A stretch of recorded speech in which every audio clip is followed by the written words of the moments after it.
ये किसने कह दिया तुमसे कि बस पंचर बनाते हैं।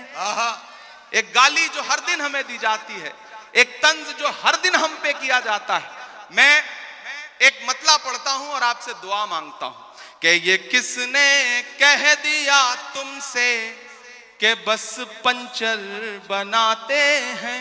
तैयार रहना मुमरा वालों, तैयार रहना मुंबई वालों। ये आप सबके कानों में कहीं ना कहीं ये पिघला हुआ शीशा आपके कानों तक आता है जब एक गाली हमको दी जाती है कि ये तो पंचर बनाने वाले लोग।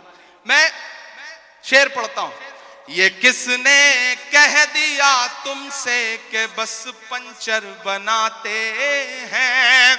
ये किसने कह दिया तुमसे कि बस पंचर बनाते हैं।